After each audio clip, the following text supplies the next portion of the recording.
চল। চাপা আজও তোর মাছ ভাজা তুলে রাখতে ভুলে গিয়েছে। সব মাছ ঝাল দিয়ে করে ফেলেছে। একটু কষ্ট করে খেয়ে নে বাবা। এতদিন তো আমার মাছ ভাজা তুলে রাখার দায়িত্ব বড় বৌদির ছিল, চাপার নয়। এখন তোমার বিয়ে হয়ে গেছে ভাই, তাই দায়িত্বটা তোমার বউর হাতেই চলে গেছে। বড় বৌদি, আমার বিয়ে হয়েছে তো প্রায় 1 বছর, তা আমার বউয়ের হাতেই মাছ ভাজা তুলে রাখার দায়িত্বটা গেল কি করে? ও নিশ্চয় দায়িত্বটা নিজের থেকে নেয়নি। তাছাড়া মা যেদিন থেকে রান্না করার দায়িত্ব তোমাকে দিয়েছে, তুমি জানো যে কে কি খায়, কে কি খেতে ভালোবাসে। চঞ্চল, এত কথা বলার কি আছে? ঠিক আছে, কাল থেকে জয়া তোর জন্য মাছ ভাজা তুলে রাখবে। সেই নিয়ে কোনো কথা হবে না তো?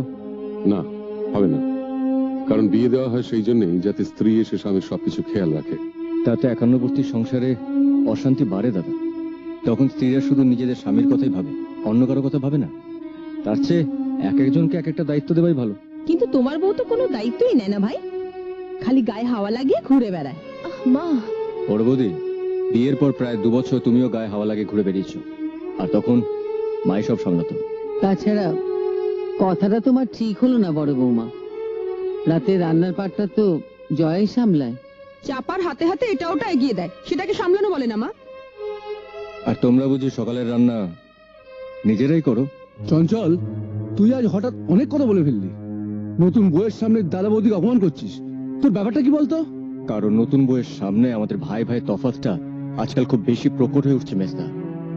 আর জয়ার সামনে আমি খুব ছোট হয়ে যাচ্ছি।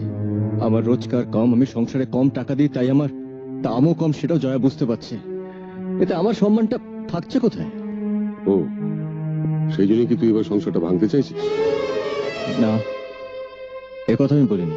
পরিষ্কার করে না বললেও মানেটা তাই দাঁড়াচ্ছে। তাই নাকি? নিশ্চয়ই। দেখ চঞ্চল, আজকের দিনে সবাই নিজের স্বার্থটাই বেশি করে দেখে। আপনি বাঁচলে বাপের নাম। এই সংসারে তোর চেয়ে বেশি টাকা দিয়ে তোর চেয়ে কেন বেশি সুযোগ সুবিধা পাবো না বলতে পারিস? কেন নিজেদের পছন্দ মতো খাবো না? না, খাবে না কেন? শুধু আমার জন্য একটা মাছ ভাজা তুলে রাখতে তোমাদের অসুবিধে? সেটা তোর বউয়ের দোষ।